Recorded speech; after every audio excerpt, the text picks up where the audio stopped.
Hello, everybody. Welcome to the Positive Post in Conversation.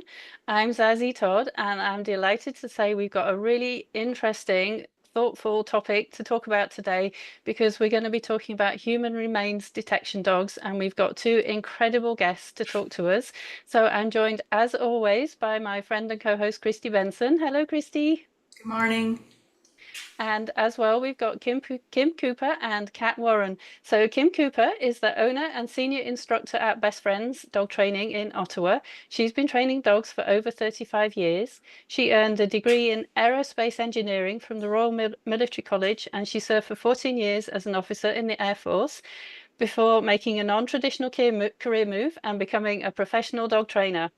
Kim actively competes in obedience, agility, tracking, and other sports with her dogs, but her true passion is training search and rescue dogs. She has trained and handled 6 exceptional search and rescue dogs over the years, and she revels in the special partnership that exists between a working dog and its handler, and we're looking forward to hearing about that today.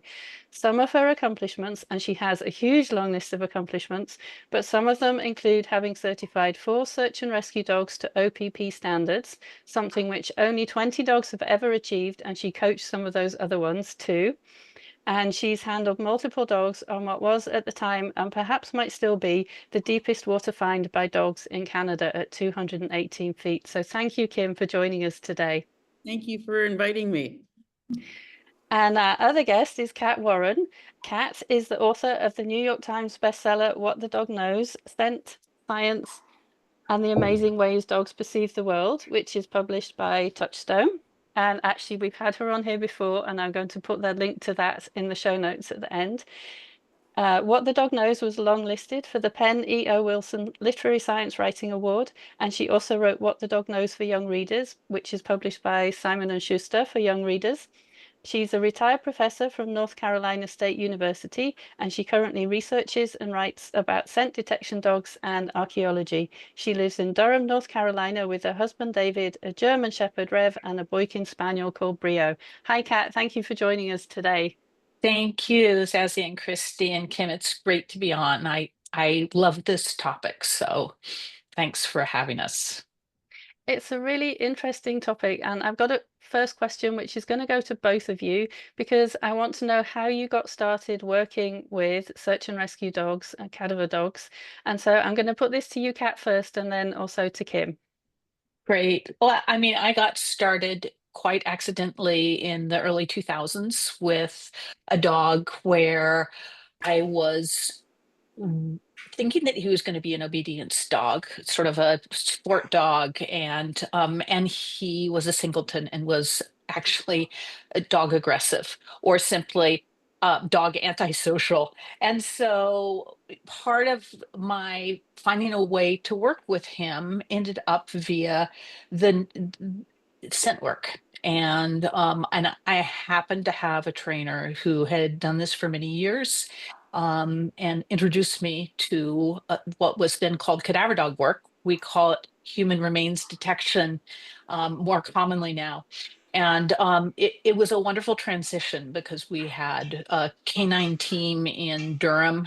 Our Durham Police Department had a sergeant who was very interested and invested in having me as a volunteer train along with their canine team. So I did that for a number of years. And I do not have a dog that I'm deploying right now for lots of reasons, but my research has stayed in this area because I find it so rich and satisfying.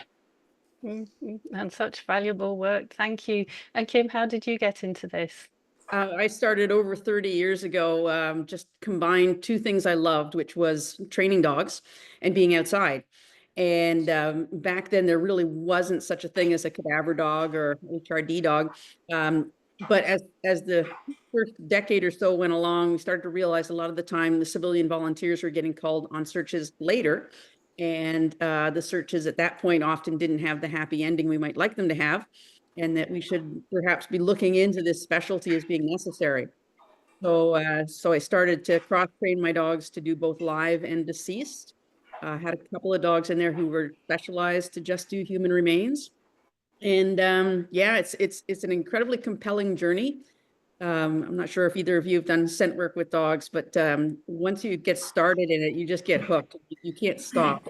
It's like the ultimate in teamwork, as opposed to so many things in dog training, which aren't about teamwork. They're more about you need to do what I tell you to do. Well, in scent work, it's I can't do the job without the dog, but the dog also can't do the job without me. So it's a real team. One of the things that came to my mind when we decided to have you both on is that we have a lot of our listeners, and I think a lot of Zazzy's and my colleagues are pet dog trainers. So they deal a lot with, you know, not obedience in the way that I think we're talking about up till now with like competitive obedience, but like dogs who are jumping on grandma, or, you know, or behavior issues like dogs who are aggressive or really fearful or have, you know, separation anxiety, something like that. So I don't actually have a good sense about how these dogs are trained. And I think I and our audience would be curious, you know, a little bit nuts and boltsy about, you know, what goes into training these dogs, because it seems like such a colossal task. So maybe I would be interested in hearing from both of you, not like the training plan, but, you know, an insider's view to other dog pros, but just those pros who have a very different discipline. So Kat, maybe you can start in this one as well.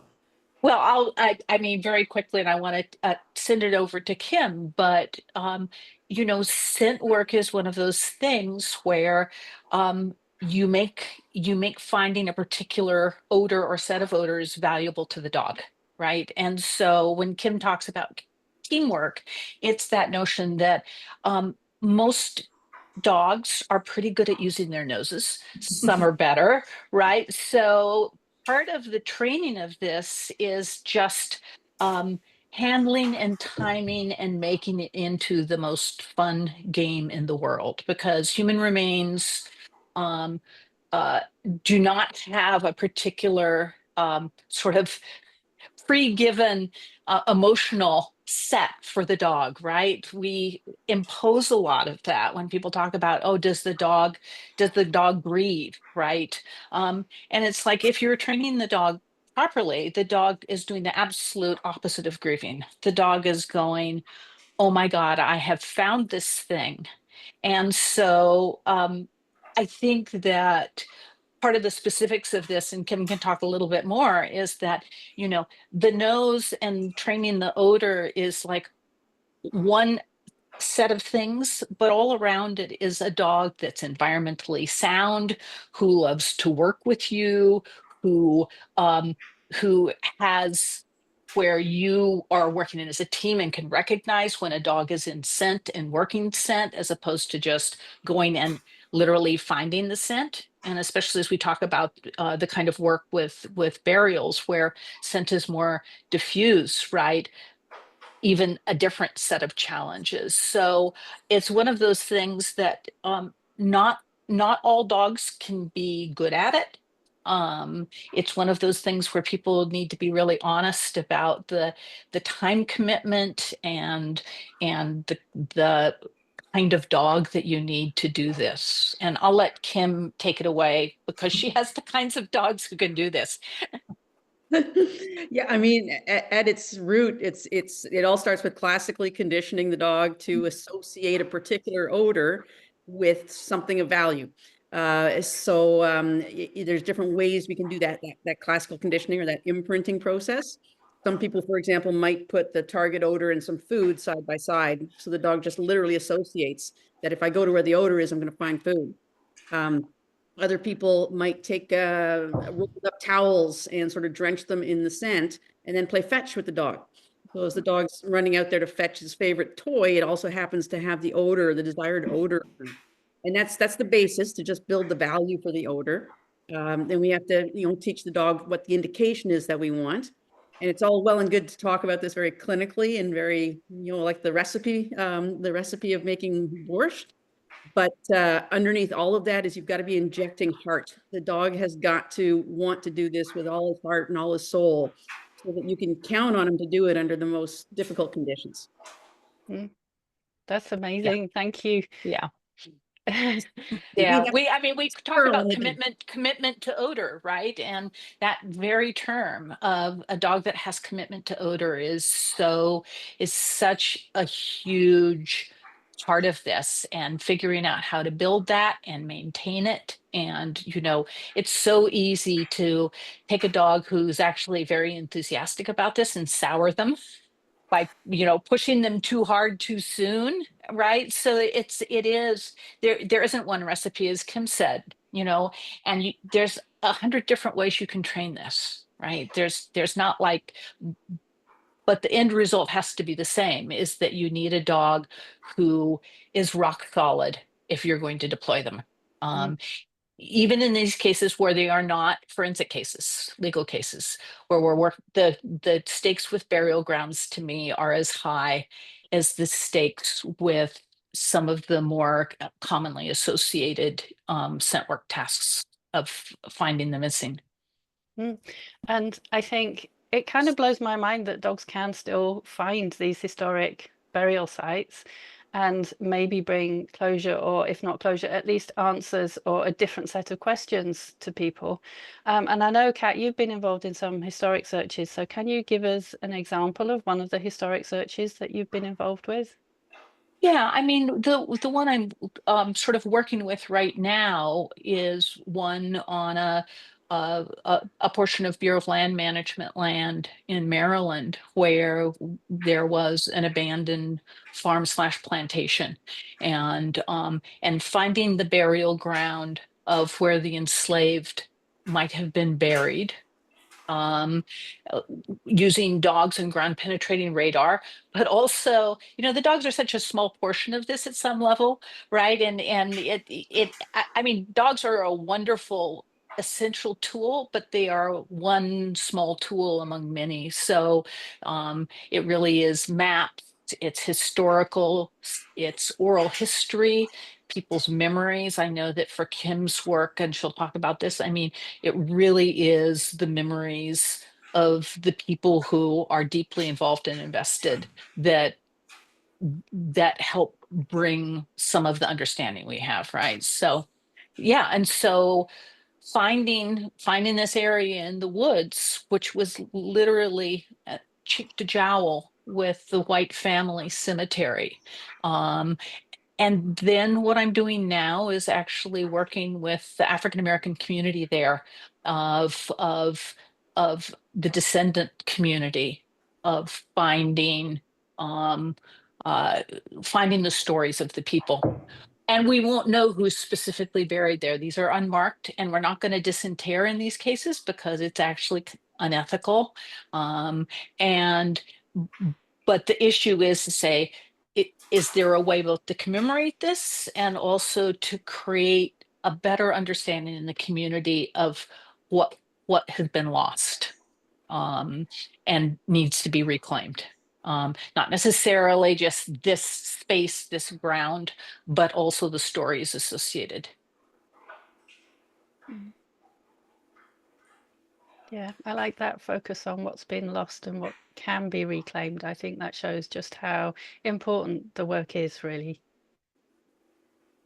Yeah, and I think the focus on telling people's stories is important too, and that resonates with my work, because outside of my dog work, I am an anthropologist and I work with a First Nation in the Northwest Territories in Canada. And something that is coming up, for my work is identifying Indigenous children that were in graveyards in residential schools. And Zazie asked for me to do like a really quick intro into residential schools in case some of our listeners aren't aware. If they're not Canadian, they might not be aware. So there's this terrible chapter in Canada's history where we incarcerated children from First Nations and Inuit and Métis families in schools. They were removed from their families in terrible, violent ways. Many children died in these schools. They were very under-resourced by the government. Typically, they were associated with churches. And this isn't a chapter that has ended, and it's not something that's really far in the past. The school that closed the latest in the Gwich'in area where I work was in the mid-90s. So it's not, it's in my lifetime, and it continues to affect through this like generational trauma, the people who are alive today, even very young people. So setting that as the stage, we wanted to ask you, Kim, because we know that you have worked on the sites of residential schools where these these young people, these children were buried after they were, you know, essentially murdered through neglect or, you know, other ways. So can you tell us a little bit about your work there? And just like, you know, it's interesting to me because we may be looking to have dogs come out and help, you know, the Gwich'in, and just sort of your work in that domain. Well, interestingly enough, we're heading up to the Northwest Territories next week to work at a site up there. Okay. So, overall, in the last 3 years or so, we've worked at about 12 or 13 different Indian residential school sites. And, you know, this whole field of using the dogs is pretty new. So we're working out policies, procedures, methodologies to make sure we're doing this as well as we possibly can. As Kat said, we're a tool and just one of several. And you know, Krista, you can probably talk to this much more intelligently than I can. But the archaeological method seems to be about layering tools, to put multiple tools over the same site, collect information from each tool, and then the more tools that you have that seem to be pointing towards a positive one spot, the more sure you can be that that's exactly what you've got. A lot of these places do not get excavated, so the intent is not necessarily to excavate. It's like Kat said, it's to remember, it's to memorialize. So, you know, having the multi-tool approach is about the only way you're going to get increased confidence in your results. Right, for sure. Nobody's digging anything up. So yeah, we go out to the schools. We have our system that we employ as we go. We recommend that we bring in 3 dog teams when we go, as well as a data technician. And we will run each one of the dogs over the search area separately. We don't watch each other work. We don't talk to each other. We relay our information back to our data technician who collates the results. So that way we're not influencing one another. Because, you know, a fancy way of calling a sniffy dog, it's a biosensor. But at the end of the day, it's a dog. And if I pause and scratch my head and stub my toe in the sand, is my dog going to come over and have a closer look at that spot? Almost certainly. Right. So we know we can have an impact on the dogs. We're running the 3 dogs all blind is our way to try and normalize any of those influences to the best of our abilities. Right. So this is really very important work, and it's also emotionally heavy work.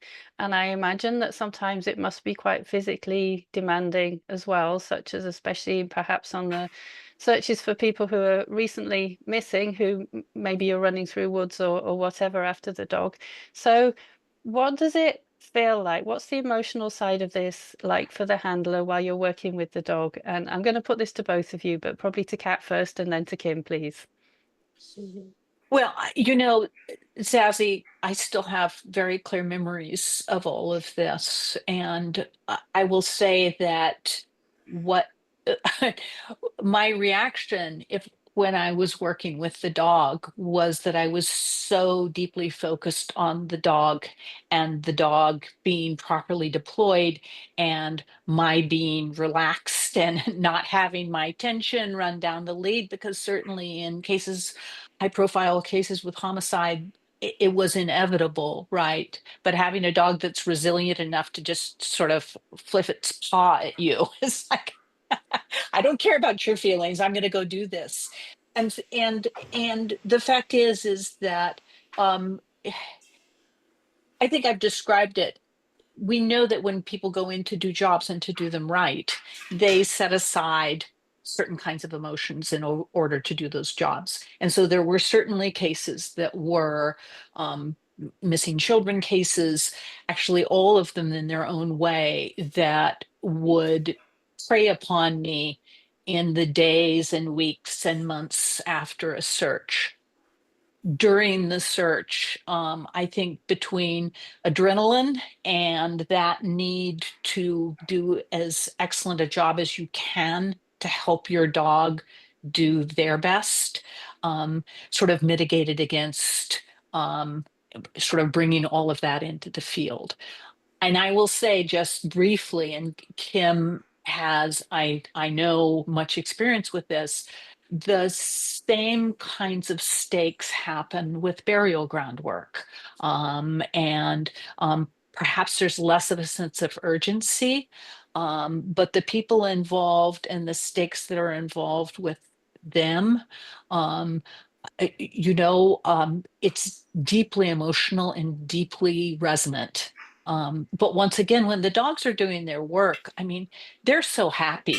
And even when we had cases of missing people or whatever the thing is that when the dogs are actually working, it brings everybody up in some ways. I mean, Kim said it's a joyous thing to watch, and once you're hooked on nose work and watching dogs do their thing, I think it helps it helps bring the mood up for everybody inevitably, as serious as it is. Thank you, Kim. Yeah, Kat said it very well. You invest so much time and effort into training to be a useful tool out there for whoever needs your services, that when the searches come up, well, they're sad circumstances. It's an opportunity to proof all that training that you put in to see, are we as good as we think we are? Are we up to this task? And uh, there is joy in working a dog. It's very contradictory, but we're often a little bit insulated from families as well, so we don't have a lot of that pain right in our faces. We're out in the woods. It is different with the historical work because we're actually immersed in the communities there. Yes. And the survivors come out and watch us work, and that's we always worry about, if my dog turns to the left and sits to scratch his ear, have I got a whole bunch of people now going, oh, something's happening, when in fact nothing's happening. So we're trying to take care of them and make sure that they don't overreact to things that they might see happening. And at the same time, part of the historic work really is to take their stories back to our homes. So there is time spent listening to them and listening to what their lives were like in the residential schools. And I would say, honestly, I have had more emotional challenges doing the historic work than anything modern. Yes.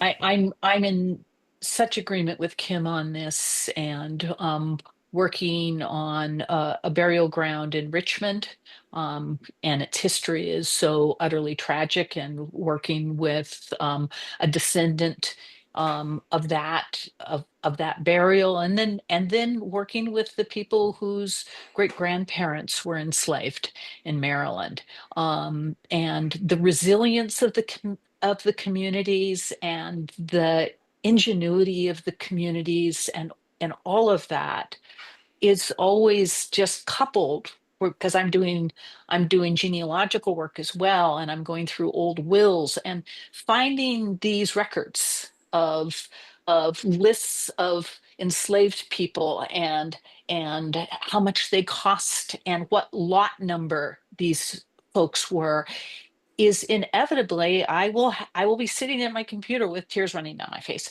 and it's not my tragedy, but it also is my tragedy. This is what our country did, right? And there's a responsibility there that I think, as Kim said, it it's part of it, right?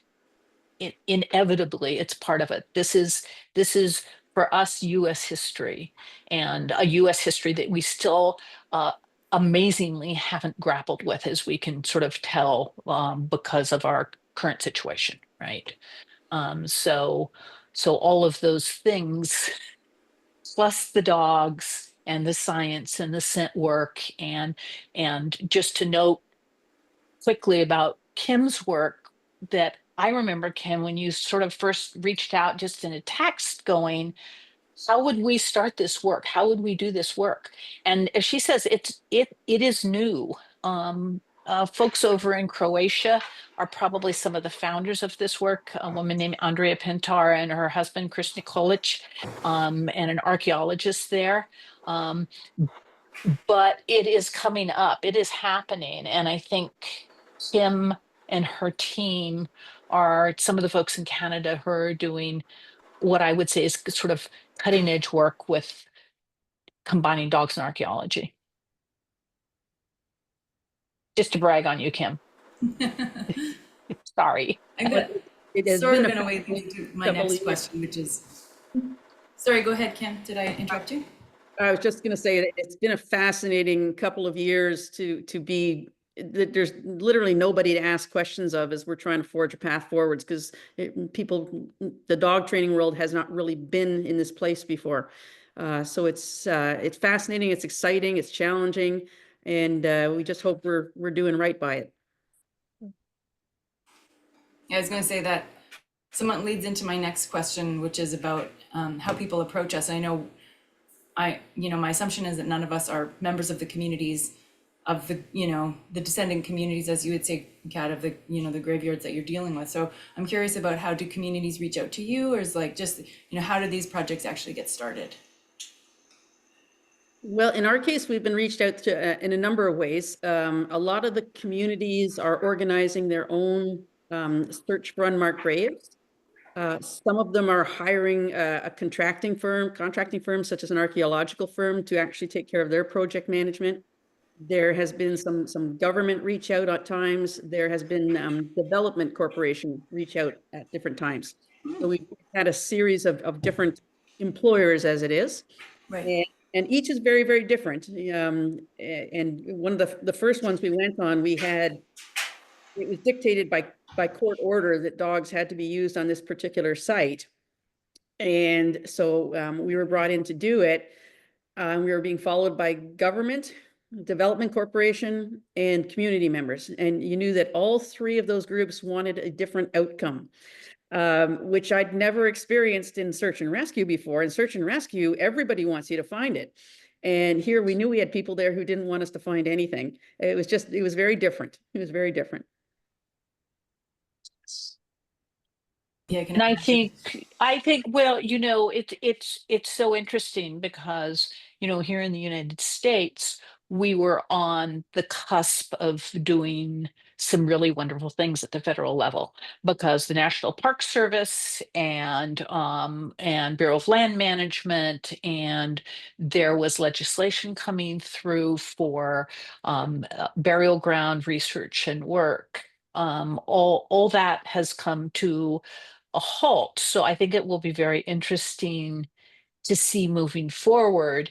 As Kim says, sometimes there are other groups involved, right? So there are certainly people who have private land who have some interest in some of this work, right? But it's really so important that provincial and federal, right, or state or federal or even city people be involved with this, because it is expensive, right? And I'm not saying, many of us volunteer as much time and energy as we can, but for some of the equipment and, for ground penetrating radar studies and the people who are good at that, and to just pull together all of the research, it's enormously time consuming, and it's a process that shouldn't be rushed, right? We know how important it is that First Nations be able to, in a sense, be the drivers of what happens and when it happens, right? And all too often with things like development in the United States, the autonomy there is just incredibly limited. I think Canada is quite far ahead at this point of the United States in how to. We have our own boarding schools, and we've just barely begun to do work. And I expect it's not going to go forward for a few years right now. Mm. And you've both just alluded to different groups of people who might be involved in these kinds of searches. And Kim, you gave an example where different people might actually want different outcomes. So what is it like working with the communities here, are they ever wary of you coming in? Do they have disagreements amongst themselves? And if so, how do you handle that in a respectful way? Kim, we'll go to you first. Sure. We've had almost nothing but positive experiences here. Most of the time, they're quite intrigued by the idea of bringing in an animal to help in the search, and it seems to fit with the culture better, that this is a natural way to make some forward progress. And we go through ceremony quite frequently, smudging ceremonies, paint, all those things to protect us. We get brushed down with eagle feathers at the end of the search to remove any evil spirits. And as I say, they tell us their stories, but at the same time, they seem quite concerned that we're okay at the end of our search work. They want to know that, you know, they haven't burdened us too much with what they're going through. So we've had almost exclusively 100% positive. The only small exception to that, and it's very small, is some of the communities have had some bad experiences with people who are denying this history ever happened, and with press leaks and things like that. So some of the communities are a little closed in terms of opening up to strangers. But you know, I think once we get a chance to show that we have nothing but good intentions, they warm up really fast. They really do. Lovely. I mean, I think that there are differences in the United States. Again, if we think about our history, the US history with enslaved people and their relationship with dogs, um, it is it is much more problematic. And so in some of the communities where I've been involved, the difference between say a Labrador versus a pointy-eared Malinois or German Shepherd, right? Where the US has used these dogs to terrorize people, right? Law enforcement has misused these dogs, right? And so part of this can end up being a process of um, it not feeling, I mean, as Kim says, is sort of this is part of the natural world in bringing in a dog for some for African American communities. It's scary um, and disrespectful, right? And so again, that issue of how important it is that when you bring the dogs in, that these not be dogs that do what we call an aggressive alert, right? Pawing or digging at the ground, that these are not dogs that lift their leg during a search. If we have community members out, I mean, there's a whole set of things that we wouldn't have to worry about quite as much, right? Um, Without having people who are looking at the work. But in a way, it's also, these are the best practices, right? We've moved away, thank goodness, from things like it being acceptable that a dog dig enthusiastically when it has located something, right? And if you're on a burial ground, um, and you have people watching, as Kim said, it is really important that you have these dogs that do these nice quiet alerts or a bark or whatever. Um, that that's a long way to go around, but people need to appreciate this history, and I think that it's a two-way education, because I think that handlers that have had human remains detection dogs where they've mostly worked in law enforcement or with law enforcement and are enthusiastic about this kind of work, there's also a learning curve, right?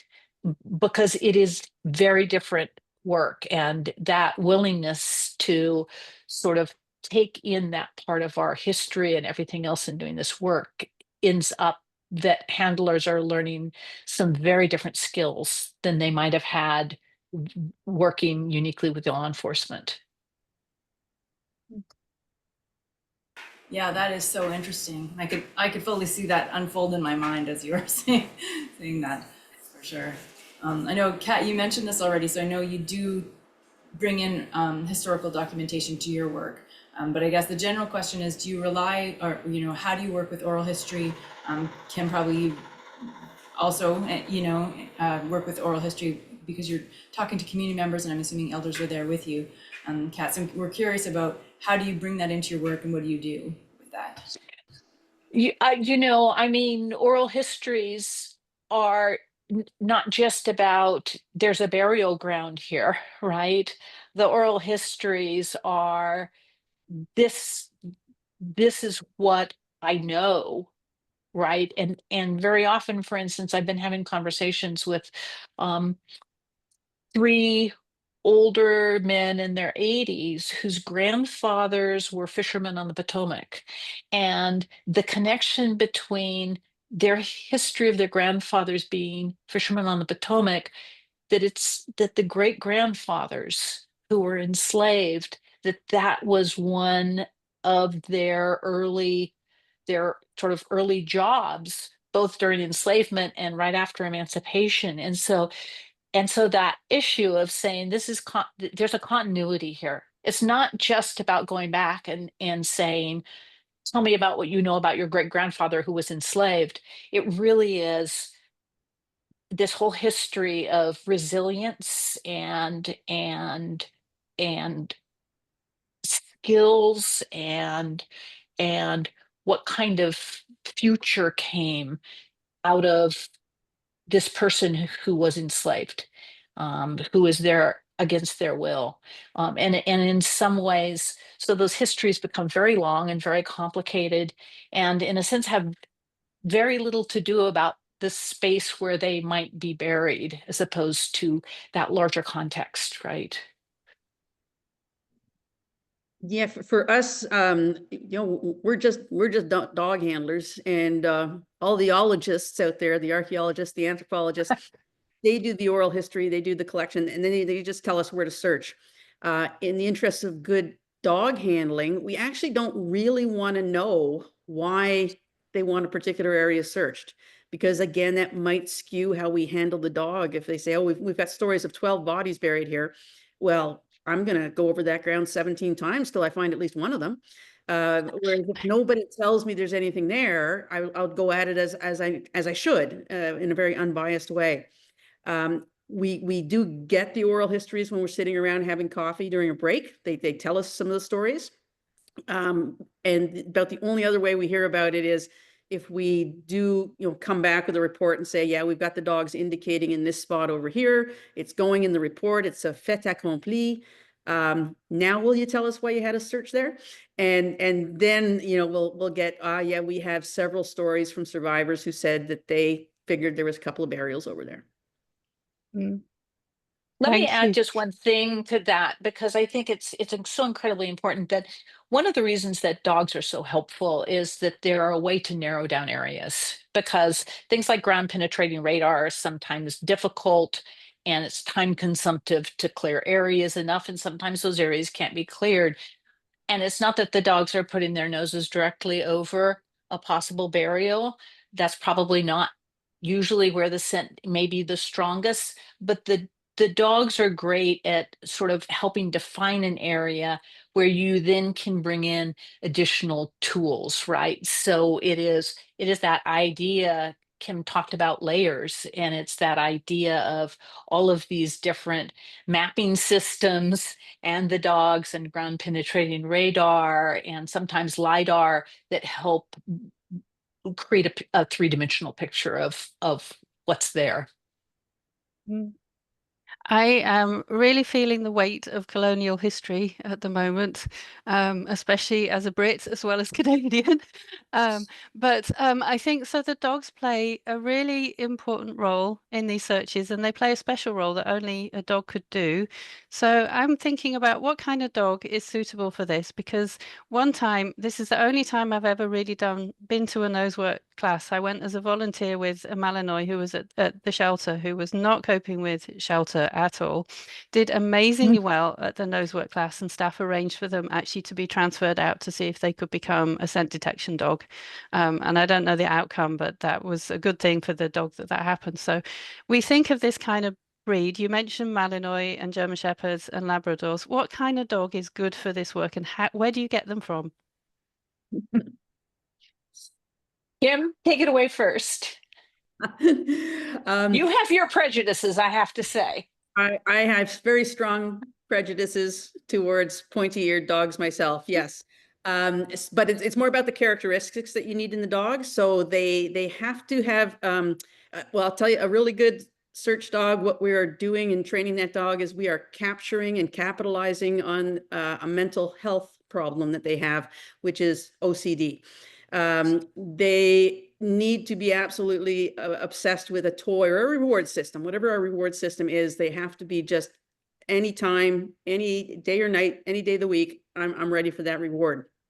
And so the drive to get the reward has got to be high. Then there's got to be a hunt drive, which, and as you know, the drive theory is just words, but basically it's a dog who almost can't stop itself from hunting. It's in its nature to be constantly snuffling around and looking at stuff. But you can have snuffly dogs, like say beagles, who aren't interested in playing ball, for example.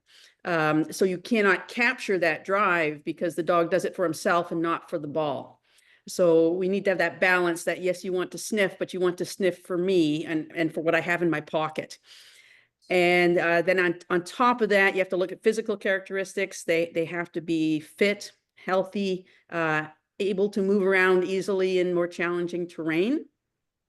I personally like a dog about 50 pounds because if I have to pick it up, I can. The big 100-pound shepherd, I don't see the value in the extra 50 pounds myself. And so I'm looking for something a little bit more compact. And then finally, the temperament on these guys has got to be incredibly solid. People neutral or people friendly. And I mean, the travel we put these guys through is crazy. And they have to be able to get off of the ATV, get out of the airplane and go to work right away. They have to become just so adaptable to all kinds of different things. And a lot of that's socialization and training, but some of it is that the character the dog arrives with. Yeah. Yeah. And this is really fun because I had shepherds for years, and then I downsized.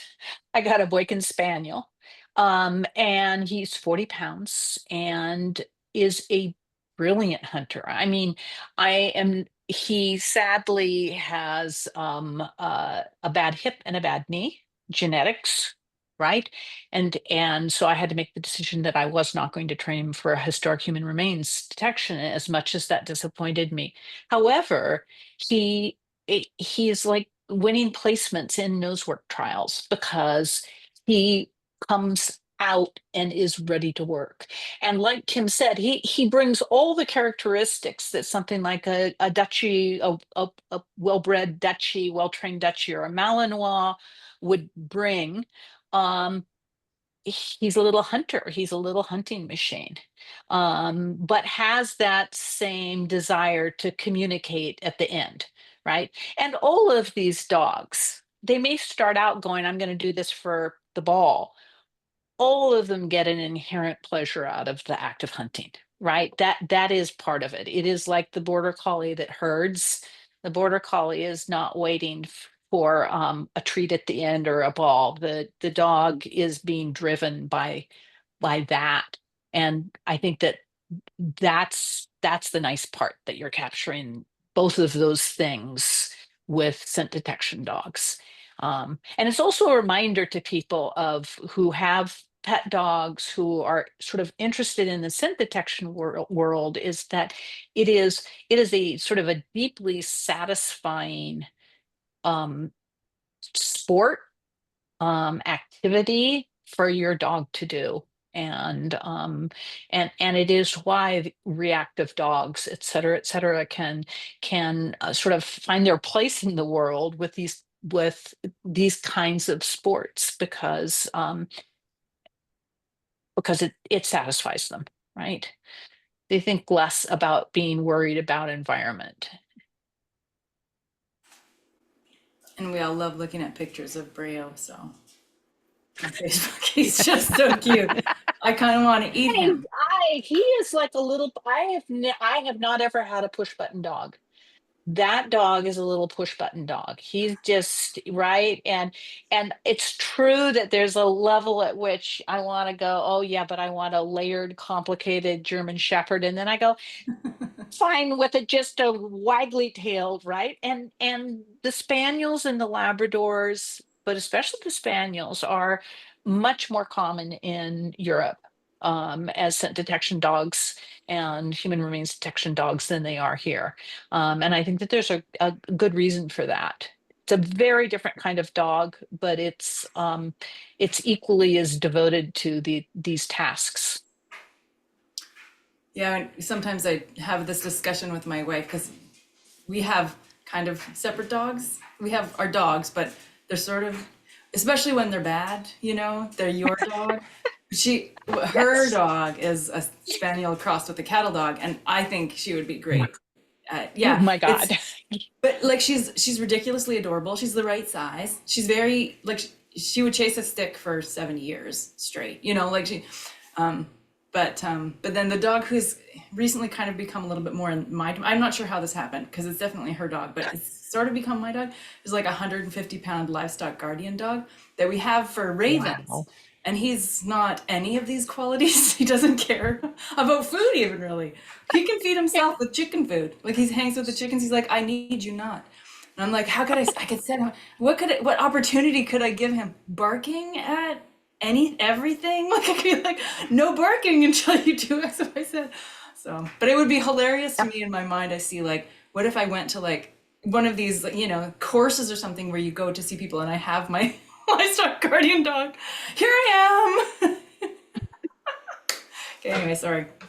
Which brings us, not really, but sort of in a roundabout way, to our next question, our final question, which is a typical training journey for a dog. So to get a dog, these dogs that you have who are, you know, ready to do this work at the historic graveyards, what's their training journey look like? Is it a couple of months? Is it a couple of years? Is it how many wash out? Like just sort of, you know, again, back for our audience, who I think has a lot of pet dog trainers and might be curious about this. What does that look like? Yeah, it's probably one of the most complicated training journeys I can think of to do this. Because when you train a dog to find wintergreen or find your dropped keys or whatever, in the beginning, you put out the thing to be found, you know exactly where it is. And then you can simply praise and coach your dog as he's doing the right behaviors at the odor source. When it comes to training the historic dogs, we train in graveyards a lot. And we don't actually know where the odor is as the handler, as the trainer, as the coach. I don't know where the odor is. I can't just start training the dog in a graveyard and assume that everything he does is correct. I'm going to create a dog who's looking for mushrooms. I could do that really easily. So our belief, I say our belief, our team's belief is that the dog needs to get trained as a run-of-the-mill cadaver dog to start with. He has to be convinced he can find things so that he keeps looking, keeps looking, keeps looking. He has to learn how to give his indication, how to let his handler know that it's good. And then we'll start bringing them into the graveyard. But as I say, once we're in the graveyard, we still don't know where the odor is. And we could really mess up the dog's training by incorrectly marking or rewarding something that actually isn't there. So we never train alone. We train in a pack. We bring all of our dogs, many of our dogs out as we can, and we will run the most experienced dogs first so that they will let us know where the odor is on that day.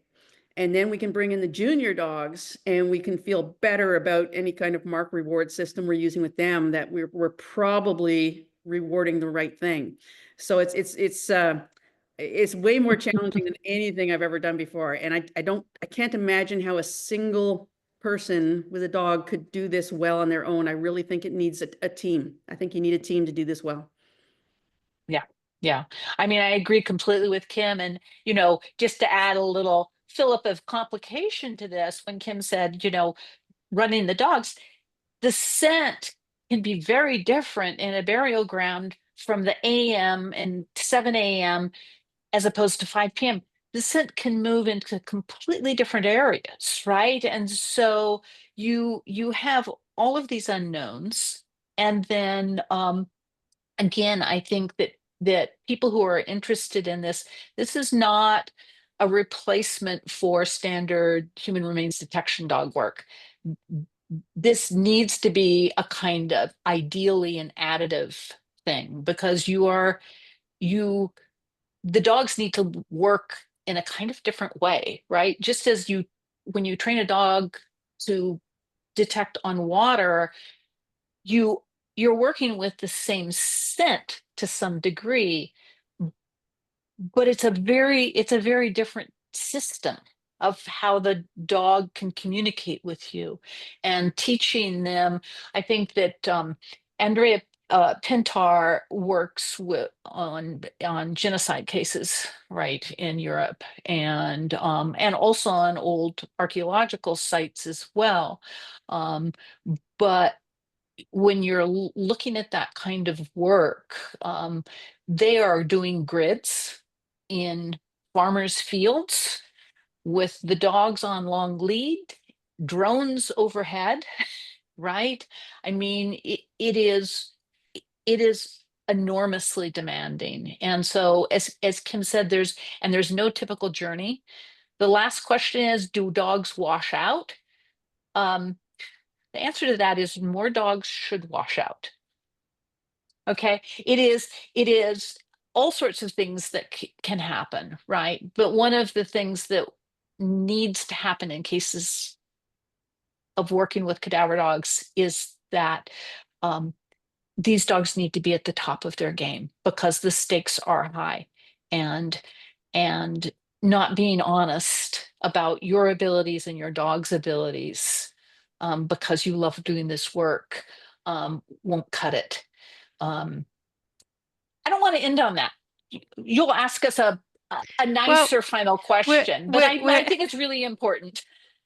we're actually going to move on to the book section, and we're going to get your book recommendations. And I want to say to anyone who is listening, I mentioned Kat's book in her introduction, What the Dog Knows, Science and the Amazing Ways Dogs Perceive the World. This is honestly one of my absolute favorite dog books. Oh, It's thank you. wonderful. It will tell you more about the things that we've been talking about today. So if you want to know more, get that. It's absolutely beautifully written. It's a wonderful, wonderful book. And we also have a recording with Kat talking about it, which I will put in the show notes as well, so you can listen to her on that. So make sure you get that book and read it. And it's been really wonderful to listen to you both. So interesting to listen to you both talking about this work. But we have to move on. So I'm going to ask each of you, and then Christy, for a book recommendation to tell us about something that you've been reading recently that you have really enjoyed. And Kim, we'll start with you, please. Sure. So this is not so much a book that's come out recently, but it is absolutely my favorite dog book of all time. It's by Brian Hare. It's called The Genius of Dogs. And Yes. it's all about interesting questions about canine cognition and how they think, how they problem solve, what their strength is in terms of their intelligence, as we tend to judge them based on human intelligence. And he puts it in a different light and shows that their genius is in other areas. Yeah, they don't do math, but they do some other things exceptionally well. Great choice. Yes. Yes. Thank you, Kat. What book are you going to Yes. recommend to us? So I was thrilled that this is Native Nations by Kathleen Duvall, and I was delighted that she just won the History Pulitzer for this book. This is a millennium of Native history in the United States, and it is really brilliant. And it has to do with research that I've been working on for the past several years on the Mississippian and woodland cultures in southeastern United States. But it is a rich, brilliant book. So I highly recommend it. It's really comprehensive. Somebody used the term magisterial, which I just sort of really love that term. But I'm learning so much as I go through it. Great. Thank you. Sounds like a great read. Christy, what are you reading? So I just started a new book. I'd had a couple of friends recommend Ursula Le Guin. I'm not sure if you're gonna be able to see that. And as an author, but I had when I went and looked at her books, I had no interest in any of them. But I found myself interested in her life and her writing. I was like meta interested about what it sounded to me like she was a really interesting person. So I downloaded this. It's called Words Are My Matter: Writings on Life and Books by Ursula Le Guin. So it's more of her talking about books and writing and life rather than her storytelling. But so that I just downloaded it, so I don't actually have any like good sense of what it's going to be like. But that's what I'm reading right now. I got to meet her. I got to meet her and spend time with her. And oh wow, yes, Wow. she's just such an amazing human being. Gone now, but it really was one of those brushes with fame that I still remember. wow. Wow. Okay, so that sounds great. And mine is Vanishing Treasures. It's a bestiary of extraordinary endangered animals by Catherine Rundle. And it is actually lots of little short chapters about 23 different animals and how amazing they are. And it's not just or only a natural history of them, it's also the history of them as seen through people. So she goes back to like what the ancient Greeks said about this animal, or what Russian fairy tales say about the wolf and things like that. So it's really, really interesting, and it's awe-inspiring because they're amazing animals. And the reason that I actually picked it up, it was on display at my bookstore, and I looked through and I thought, I hope they've got the hedgehog. And they had the hedgehog in here because I love hedgehogs. Yay! I call them Hochi Witchy because of my ancestry. And she even has in here mentioned that Romani people used to cook and eat Hochi Witchy. So I was really interested to read that. And at the very end, like it's kind of amazing and awe-inspiring and then depressing because all of these animals are endangered. And so at the very end, she's added a note that reminds us to do something about this. So to vote for people who will do something about climate change, not to invest money if we've got money to invest, not to invest it in fossil fuels, to make sure that we do things that will help. And above all, don't make the mistake of thinking it's too late. So I guess the hope is that all of these animals can be saved. And it would make a great gift, I think, this book for lots of people. That's great. Cool. So thank you, Kat and Kim, for joining us and for such a fascinating conversation. If people want to know more about you, what's your website? Where can they go? Kim, where should they go to find out more about you? Well, our team website, we are the Ottawa Valley Search and Rescue Dog Association. So that Google's nice and easy and take you to our website. Perfect. Thank you, Kat. Great. And I'm catwarren.com. I'm not sure. It's a little out of date. Not terribly out of date, but you can get excerpts from the book and things like that on the site. So yes, and thank you for having us. And Kim, I so appreciate your coming on. And the work that's being done in Canada is awe-inspiring. Yeah, it is. And I think we really appreciate both of you making the time to come and talk to us. And thank you to everybody who's listening. Please make sure that you subscribe to make sure that you're the first to get future episodes. And given that I mentioned hedgehogs, I'm going to end on a phrase which I rarely get the opportunity to say. And before I say it, I have to say this is figurative, not literal these days. May you always have a big fat Hochi Witchy in your mooey. Thank you for listening. Bye. Bye. Bye-bye, everybody.